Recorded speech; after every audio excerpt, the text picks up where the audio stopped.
मध्य प्रदेश की राजनीति के दिग्गज और कांग्रेस नेता दिग्विजय सिंह ने पिछले कुछ दिनों से चल रही अपनी सेवानिवृत्ति की अटकलों पर पूर्ण विराम लगा दिया। भोपाल में आयोजित प्रेस कॉन्फ्रेंस में उन्होंने दो टूक कहा कि राजनीति से संन्यास लेने का उनका कोई इरादा नहीं है और वह अंतिम सांस तक कांग्रेस पार्टी के सिपाही बने रहेंगे। वहीं किसानों के मुद्दे को लेकर एक बार फिर केंद्र सरकार को जमकर घेरा। दिग्विजय सिंह ने कहा कि यदि केंद्र सरकार मध्य प्रदेश की बासमती की जो जीआई टैग नहीं दिलवा पाती है, वे अनशन भी करेंगे।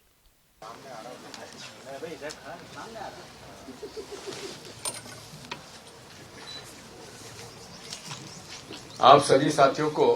आज रंगपंचमी की हार्दिक शुभकामनाएं। और रंगपंचमी के दिन प्रेस वार्ता सामान्य तौर पर होती नहीं रही है, लेकिन मैंने आपको आज इसलिए तकलीफ दी कि मध्य प्रदेश के किसानों के साथ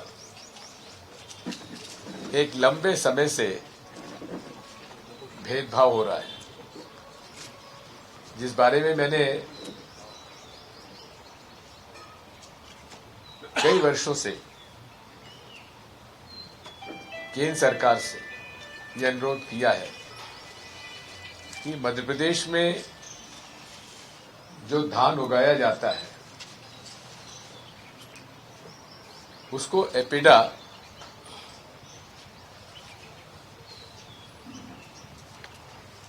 जीआई टैग नहीं दे रहा है, जबकि मध्य प्रदेश में इतिहास है, लगभग 100 साल से पुराना इतिहास है।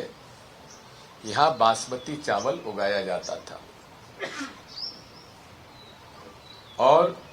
आज बासमती चावल के अंतर्राष्ट्रीय बाजार में लगभग 3 गुना कीमत है। और यदि आप डॉलर में लें तो जो चावल हमारा 30 रुपए यहां बिकता है, वहां डॉलर में 320 लगभग $4 प्रति किलो बिकता है। लेकिन क्या कारण है कि हमारे मध्य प्रदेश की सरकार इतने वर्षों से लगातार हम लोग ये मांग उठाते रहे हैं, लेकिन उसे इतना समय नहीं है कि वो हमारे मध्य प्रदेश के लगभग 1 लाख से ज्यादा किसानों के हित के लिए लगभग 27 लाख टन मेट्रिक टन जो बासमती चावल उगाया जाता है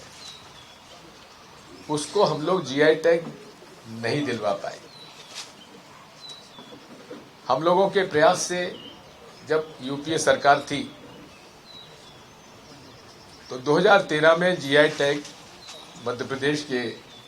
बासमती चावल के लिए मिलना शुरू हो गया था, लेकिन 2016 में यूपीए सरकार जाने के बाद भाजपा की सरकार आई और भाजपा की सरकार ने हम लोगों के जो जीआई टैग दिया गया था उसे निरस्त करते उत्तर प्रदेश में लगभग 21 जीआई टैग और दे दिए गए। ये अपने आप में हम लोगों के लिए बेहद निराशाजनक मुद्दा है और मैं आज तक नहीं समझ पा रहा हूं कि हमारा मार्केट में, इंटरनेशनल मार्केट में कंपटीशन है पाकिस्तान के साथ, और पाकिस्तान ने पिछले कुछ वर्षों में लगभग 48 जिलों में, 3 जिलों से बढ़कर 48 जिलों में उन्होंने जीआई टैग दे दिए, लेकिन हम लोग हमारे मध्य प्रदेश के केवल 13 जिलों को जीआई टैग नहीं दिला पा रहे हैं, जबकि हमारे पास प्रमाणीकरण है और जो पूसा से रिलीज बासमती वैरायटी है उसको हमारे मध्य प्रदेश किसान लगाते हैं। इसमें पूसा वन पूसा 1 11-21 और 11-21 ये 2 वेराइटीज हैं जो यहाँ पर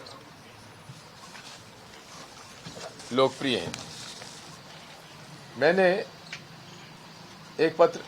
प्रधानमंत्री जी को 2025 में भी लिखा था, जिसको मैं पहले दे चुका हूं। फिर राज्यसभा में 0R में भी मैंने 4 फरवरी को इसी मुद्दे को उठाया था और आज फिर मैं इस मुद्दे के लिए माननीय प्रधानमंत्री जी को पत्र लिखा है 7 मार्च को कि क्या कारण है कि आप भारत के हितों को न देखते हुए, भारत के किसानों को हितों को न देखते हुए आप पाकिस्तान को पूरी इजाजत दे रहे हैं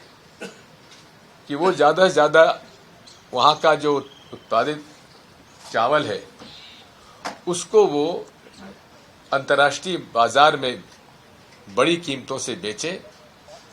और मध्य प्रदेश के किसानों को उसका लाभ न मिले, भारत के किसानों को लाभ उससे न मिले। ये हमारे लिए चिंता का विषय है और इस मामले में दुर्भाग्यपूर्ण ये भी है कि जो आज हमारे कृषि मंत्री हैं, यहां 16 साल से ज्यादा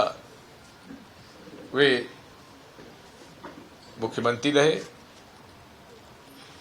लेकिन और अधिकांश जो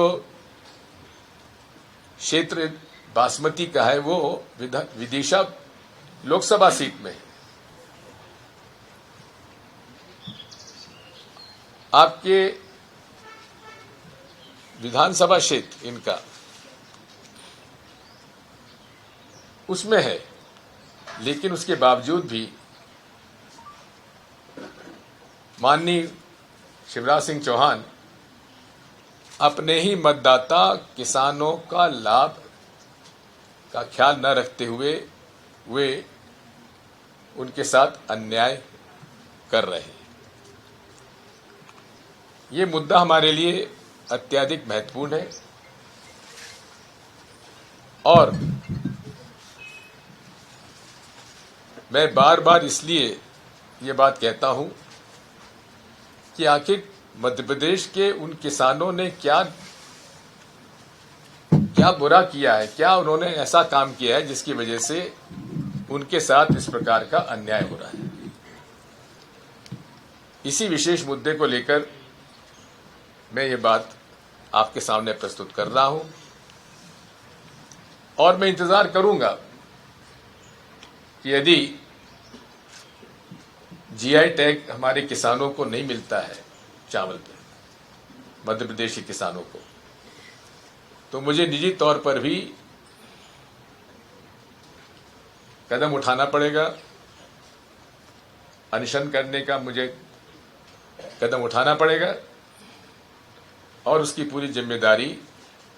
शिवराज सिंह चौहान जी को और हमारे मुख्यमंत्री जी और प्रधानमंत्री जी और हमारे कॉमर्स मिनिस्टर जो एपिडा को कंट्रोल करते हैं पीयूष गोयल जी को उठानी पड़ेगी। कब तक बर्दाश्त करें? अब बर्दाश्त हम लोग नहीं करेंगे मध्य प्रदेश के किसान, और उसके लिए ये पत्र मैं माननीय प्रधानमंत्री जी को भेज रहा हूं और उसकी प्रतिलिपि माननीय पीयूष गोयल जी को और माननीय शिवराज सिंह चौहान जी को भी भेजूंगा। एपिडा के मामले में एक और मसले पर मैं पहले भी शिकायत कर चुका हूं। इनऑर्गेनिक क्योंकि आप राज्यसभा के लिए मना कर चुके हैं कि मैं राज्यसभा नहीं जाना चाहता। रिटायरमेंट प्लान कर रहे हैं क्या? जी, रिटायरमेंट कुछ प्लान कर रहे हैं, कुछ ऐसे ही? देखिए, बात ये हल्ला तो होता रहता है और हल्ला कहां से होता है आप भी जानते हैं। सीधी सी बात है, मैंने मेरी पार्टी से यही अनुरोध किया है कि मैं सेकंड टर्म के बाद थर्ड टर्म नहीं लेना चाह रहा हूं, लेकिन इसका मतलब ये नहीं है कि मैं कांग्रेस के लिए काम नहीं करूंगा, पार्टी के लिए काम नहीं करूंगा। पार्टी का काम तो जीवन के आखिरी सांस तक करेंगे। बात यही है कि पार्टी कहाँ मुझे काम सौंपती है, ये तो पार्टी पर निर्भर करता है, पार्टी नेतृत्व काम निर्भर करता है, एआईसीसी और प्रदेश कांग्रेस पर निर्भर करता है।